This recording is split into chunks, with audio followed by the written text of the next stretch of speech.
So hello dear students, कैसे हैं आप लोग। आशा करता हूँ अच्छे ही होंगे। आज हम पढ़ने जा रहे हैं फर्स्ट फ्लाइट बुक से द बॉल पोएम। आइए जानते हैं इसके बारे में। द बॉल पोएम में बताया जा रहा है कि a boy losses a ball, he is very upset. एक बॉय है जो अपनी बॉल को खो देता है और वो काफ़ी अपसेट है। A ball does not cost much nor is it difficult to buy another ball. मतलब कह रहा है कि बॉल का कॉस्ट कोई बहुत ज़्यादा नहीं है और ये दूसरी बॉल को ख़रीदना कोई बहुत ज़्यादा डिफ़िकल्ट काम भी नहीं है। फिर भी जो बॉय है वो अपसेट क्यों है, आइए इसको पढ़ के जानते हैं इसमें क्या बताना चाह रहा है poet. What is the boy now who has lost his ball. What is the boy now, boy कैसा है, क्या कंडीशन है उसकी जिसने बॉल को खो दिया। What is he to do, क्या अब वो क्या करने वाला है, यानी क्या करेगा। जिस बॉय की बॉल खो गई है वो कैसा है और वो क्या करने वाला है। I saw it go merrily bouncing. Poet कह रहा है कि मैंने उसको देखा हुआ है अभी, मैरिली बाउंसिंग यानी खुशी खुशी उछलते जाते हुए, किसको, बॉल को अभी खुशी से उछलते जाते हुए देखा है। डाउन द स्ट्रीट, इसी स्ट्रीट में, एंड देन और उसके बाद मैरिली ओवर, और उसकी यात्रा कहाँ पे समाप्त हो जा रही है।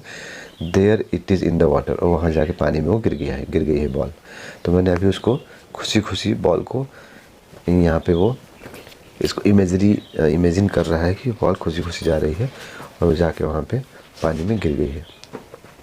नो यूज टू से oh there are other balls. वो कह रहा है कि कुछ कहना कुछ खास फ़ायदेमंद नहीं है कि oh there are other balls की वो बॉय वहाँ पे और भी अदर बॉल्स अवेलेबल हैं। कोई बात नहीं, वो खो गई तो कोई बात नहीं, और भी बॉल्स अवेलेबल हैं।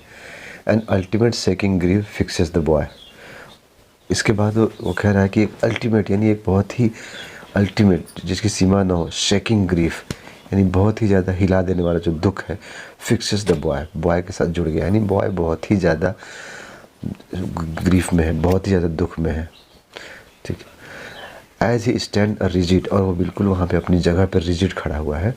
ट्रेम्बलिंग काँपते हुए, स्टेयरिंग डाउन और नीचे स्टेयर घूरते हुए, यानी वो वहाँ पे बिल्कुल इतना ज़्यादा उसको दुख है कि वो बिल्कुल उसके साथ दुख इतना अटैच हो गया, यानी उतना ज़्यादा दुखी है कि वो वहाँ पे एकदम रिजिड दृढ़ खड़ा हुआ है और काँपते हुए नीचे देख रहा है। All his young days into the harbour where is ball went. उसके सारे जो यंग डेज हैं वो कहाँ चले गए, हार्बर में। हार्बर नहीं, बंदरगाह। ये बंदरगाह आपने देखा ही होगा। तो बंदरगाह में बॉल चली गई, यानी बॉल एक्चुअली में बंदरगाह में जाके गिरी हुई है जहाँ पे शिप्स आके इकट्ठा होती हैं। His ball went I would not intrude him. उसने कहा कि मैं उसको डिस्टर्ब नहीं करूँगा। मैं उसकी बॉल गई है लेकिन मैं वो खड़े होकर दुख से बहुत ही ज़्यादा काँप रहा है, लेकिन मैं उसको डिस्टर्ब नहीं करने वाला हूँ। आगे कह रहा है कि a dime another ball is worthless. एक डाइम यानी ये एक डाइम एक पैसा है, 10 सेंट्स के बराबर है। तो कह रहा है कि एक डाइम में ही दूसरी बॉल आ जाएगी, यानी एक डाइम में जो पैसा है, रुपया है, उतने में ही, बहुत कम कीमत है डाइम की, उतने में बॉल आ जाएगी। लेकिन ये कहना वर्थलेस है, बेकार है। क्यों?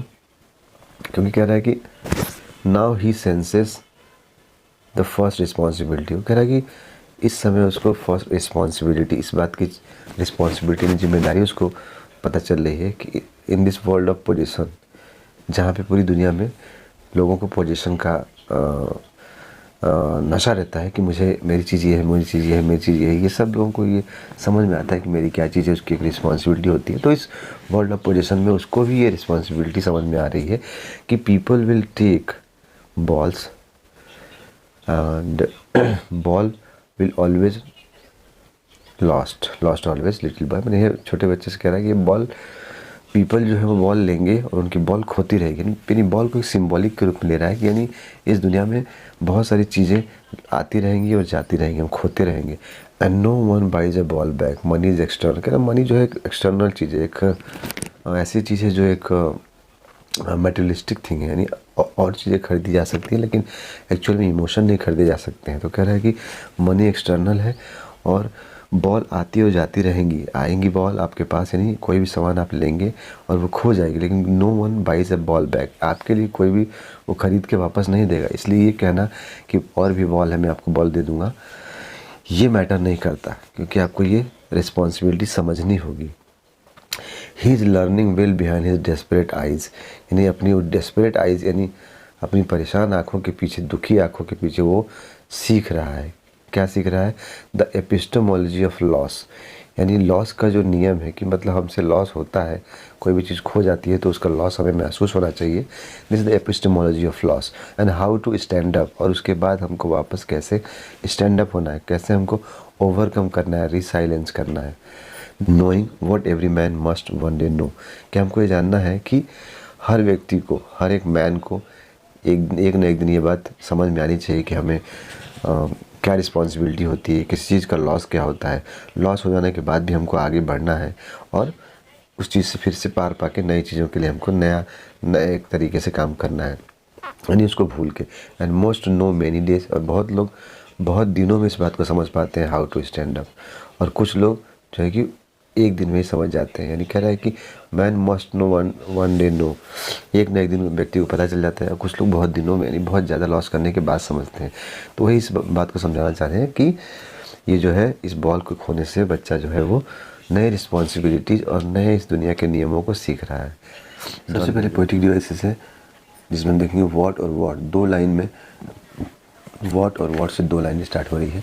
तो जब भी कोई वर्ड दो लाइनों में कंटिन्यूस आया हो, दो या उससे ज़्यादा, तो हम उसको एनाफोरा कहते हैं।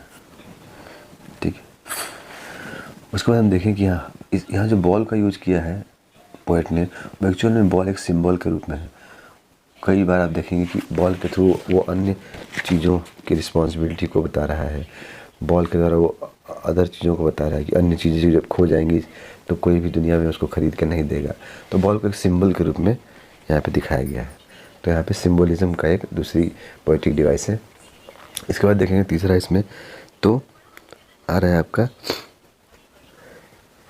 इमेजरी, मैरिली बाउंसिंग, यानी बॉल को वो इमेजिन कर रहा है कि बॉल यहाँ से खुशी खुशी जंप करते हुए जा रही थी, मैंने देखा था। तो यहाँ पे जो पोएटिक डिवाइस है वो इमेजरी है। नेक्स्ट हम देखेंगे तो यहाँ पे कह रहा है oh there are other balls, यानी बॉय को वो बोल रहा है कि ओ बॉय, लेकिन बॉय वहाँ है लेकिन उसकी बात को सुन नहीं कर रहा है, वो रिस्पॉन्ड नहीं कर रहा है। तो जब भी ऐसी कंडीशन हो जिसमें किसी को बुलाया जाए और वो उस चीज़ को सुन नहीं रहा हो, तो अब यहाँ पे एपोस्ट्रॉफी होता है। तो यहाँ पे हो गया एपोस्ट्रॉफी।